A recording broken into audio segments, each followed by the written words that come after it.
Hello and welcome to today's edition of this show. Today, my name is Eric and I'm with Saddique Shaban, a sports journalist here in Kenya. We're going to talk about Football Kenya Federation and FIFA. So last night, Kenya was suspended from all FIFA activities by FIFA. Saddique, what does this mean to the local Kenyan? It means that the process that began in November last year has now come to an end. The disbandment of the Football Kenya Federation by the sports minister. And anything that has been happening since that time has now been put to a stop, literally by FIFA. That email yesterday from FIFA Secretary General was addressed specifically to Barry Otieno, the duly recognized Secretary General of FIFA's own member federation, Football Kenya Federation. So in a nutshell, it's a process that has been terminated by FIFA. Anything that has been happening in world of football in Kenya since last year has now come to a note. And this means, Eric, that in a nutshell, we have been iced from the table of football, both in Africa and elsewhere in the world. Many people would say there's nothing we are playing for at this moment, but you imagine what if the Kenya women's football team had qualified for the Africa Cup of Nations. But then these are some of the things that come up. So we cannot transfer our players. Our leagues don't count for anything. They could just as well, be friendly matches because we cannot play in the CAF Champions League. We cannot play in the CAF Confederations Cup. These are club competitions that are going on at the moment. So our players cannot be transferred to anywhere. Our own officials cannot be invited to seminars like the Sakafa one going on in Tanzania, which is being graced by FIFA CAF Secretary General. So we have been slammed. Brex has been slammed on Kenyan football, and the confusion that has been around, occasioned by the minister's decision to disband Football Kenya Federation last year. So all of these have now been put to a stop. One of the conditions that FIFA have given is that the repeal of the minister's decision from the 11th of November last year, appointing the caretaker committee in lieu of the elected FKF executive committee. Eric, you saw that later. FIFA gave us more information that we previously knew. We have learned now from FIFA that FIFA, in fact, wrote to Amina Mohammed, imploring her to rescind her decision, because they felt it was in a haste. FIFA tried to have a video conference with Amina Mohammed sometime in December. It didn't happen. And we can suspect probably it was the same thing that the Kenya Senate had tried to bring Amina Mohammed to their sitting, and Amina Mohammed did not show up. So if you put 1 + 1, many people would make their own deductions. And FIFA here is saying, in no uncertain terms, that we do not recognize the Football Caretaker Committee. In fact, it's a third party. They also want access to, AFKF to have access to their own Kandanda offices. They want the government to duly respect the structures that are in place. That means, Eric, that if the government suspected Nick Mwendwa had a problem or suspected of corruption or anything else, then as they did, they should have gone for Mr. Nick Mwendwa alone. FKF has structures. There's a vice president in place, Petra Doris, who should have taken over as a de facto or acting president pending the determination of the legal troubles facing Mr. Nick Mwendwa. But all of this was disregarded. So FIFA wants football back. FIFA wants structures, and FIFA wants to protect their member federation from third-party interference and stuff. So the question many people are asking is, first of all, what will be the minister's call? Is she going to acknowledge that Kenya indeed has been banned? Because accepting is one thing. Number two, is she going to disband the caretaker committee, her own formation? Again, we know there are cases in court challenging this, so there is a two-pronged process. And number three, FKF officers were declared a criminal, environment. It's an active investigation area by the DCI. So will they accept what FIFA has said and open up the offices, which DCI say they are still investigating? Remember, DCI still has files, computers, and properties they took from FKA offices. FIFA wants all of this back. because Barry Otieno says we cannot access our office, we cannot write correspondences, we cannot manage the team. So FIFA wants all of this back. But don't forget, there's a legal process in court which is going on at the moment. But FIFA has said it avails itself to opportunity to, work closely with investigating authorities in Kenya in trying to get to the bottom of this. So this process, Eric, has just begun. We haven't seen the first of it yet, let alone the last of it.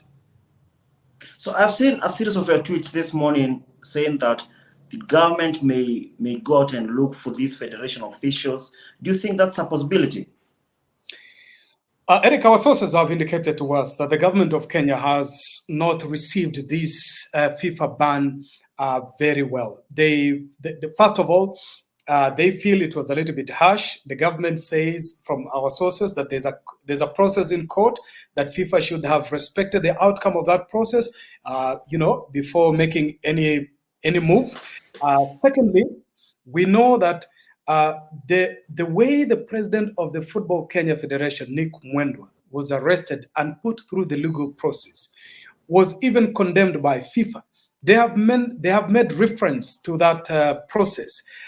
So remember, this is the FKF executive. Barry Otieno does not make decisions on his own. It takes an executive of the FKF. Some of the allegations Nick Mwendwa is facing it goes beyond him. It also implicates some of the people around him. And until DCI tells us who those are, the government is looking perhaps to leverage on this, because again, remember, it's the same FKF that withdrew the national women's football team from the Africa Cup of Nations. The government really didn't like that because they felt they had been punched below the belt. And now the ultimate one. So our sources indicate that the government may want to go back to FKF with a view to finding out whether there are more people they need to speak to in relation to the criminal proceedings or the criminal allegations they have levied against Mr. Nick Mwendwa and FKF as a federation, because as a corporate entity, they also have been accused of, not following one or two rules here and there. It's a matter in court. I don't want us to speak about it because of prejudice, but that is as much as it goes. So there are fears that in the coming days, more officials of the Football Kenya Federations could be asked to write more statements or account for their deed in the whole mess that we are finding itself with. Because the government really, as you know this from President Eric, the government does not like to be defeated. Saddique, many people are saying that we may now see the normalization committee come in and probably trying to sort things out. How long do you think this can take, and now we can see the football activities back in the countries? First of all, I think that was one of the recommendations that had been given, but the government disregarded that and opted to form their own caretaker committee. From the Chadian, Football Federation also had a problem recently, as far as Egypt after the 2019, Africa Cup of Nations. Egypt had a normalization committee, Cote d'Ivoire and whatnot. So FIFA comes up with normalization committees on their own, and after the ban, the first process will be the formation of a normalization committee towards, restoring normalcy in Kenyan football. This was a government-owned, decision to ban Football Kenya Federation. By the way, up to the last round of the Africa Cup of Nations qualifiers and the 2022 FIFA World Cup qualifiers, there was no problem at the federation in as far as running it is concerned. So the issue of the FIFA normalization committee would have to come from FIFA themselves. They will appoint their own people. They will appoint their own experts, come up with terms and references, including a time frame with which they want their own statutes and the interests surrounding it, incorporated. But many people will ask this question, Mr. Eric. Mm-hmm. We just come out of an election of FKF last year. Mr. Nick Mwendwa was duly elected. There was a delegate conference there. And if there was any problem with Nick Mwendwa at this particular point in time, then the number 2 in charge, surely Doris, should have been allowed the opportunity to lead this federation until the next polls. As it is now, many people don't see any problem with FKF. If there are issues of corruption, then that's a government issue, and that's it's a legal process that should take place. But purely from the governance point of view, Kenya does not have a problem. And the issue of normalization committee does not arise because there's still structures in place, within FKF. Doris can still take on as acting president. And, the FKF NEC can decide based on their own statutes to confirm her as the president. But don't forget that Nick Mwendwa has not resigned as the president of Football Kenya Federation. So there still does not, there's no vacancy that has arisen as a result of Nick Mwendwa's, problems with the law. So he's still the de facto president, though indisposed at this particular point. So first of all, you'll have to remove Nick Mwendwa from office and contemplate situations where FIFA will see it fit to bring forth a normalization committee. But I think that is a process that many people will have to wait and see. But also importantly, at the moment, we have to figure out what happens to the FKF caretaker committee, because there are no questions about it. The taxpayer would want to know how much of their money has been spent on this committee. They knew they had no mandate from the beginning. And Eric, I think, I think FIFA acted very quickly when last week the FKF Normal Caretaker Committee went to the IBC, the electoral body, to discuss issues of elections. And I think FIFA got fed up with this and say, you want to hold elections in a football body, well, there's no vacancy at this particular point in time. So how much was the government willing to push FKF to the wall? Finally, Saddique, how long do you expect the government to take before reacting to this letter from Fatma last night? Look, this would be purely my own opinion based on what I have known and seen about Amina Mohammed, the current sports minister. Amina Mohammed has never really faced the public since she was appointed the minister. She has never held a press conference, a national press conference, where a lot of journalists have been invited to ask questions freely about the status of not just football, but sports in this country. Amina Mohammed does not have that precedence of coming to the public with transparency and accountability. We've seen this of her when she was vying for, the Africa Union Commission chairperson.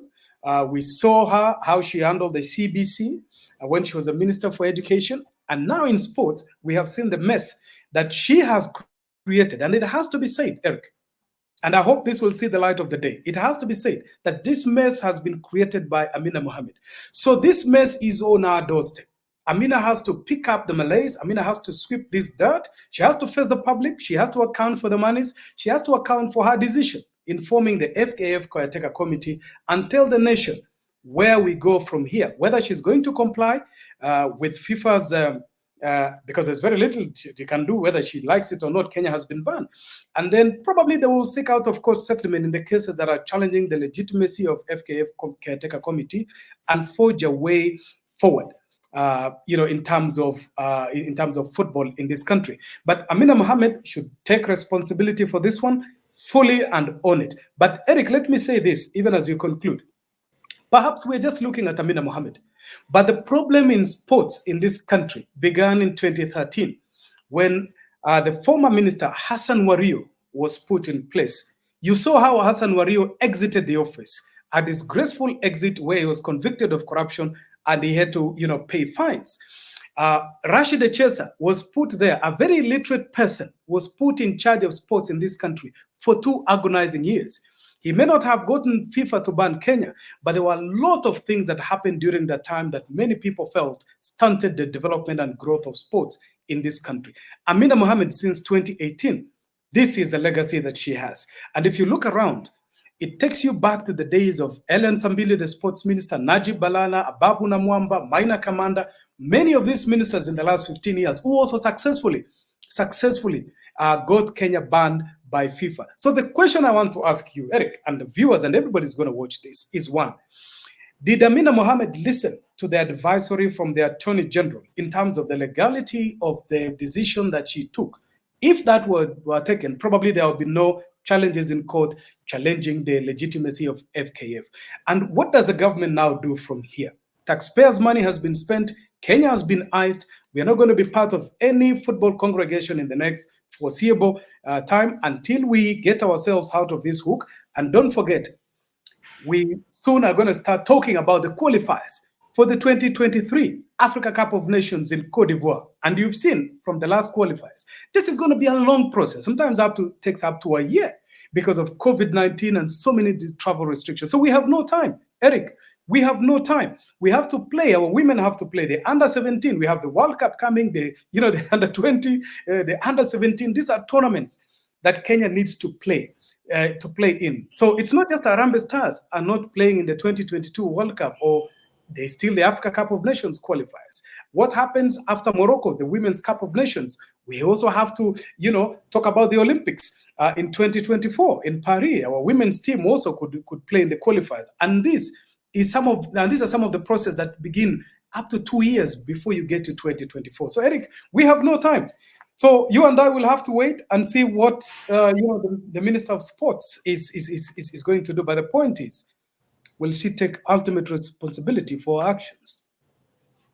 Okay, thanks, Saddique. I hope to speak to you in the next couple of days and weeks as this issue develops. Thank you very much, and thank you for having me, Eric. Okay.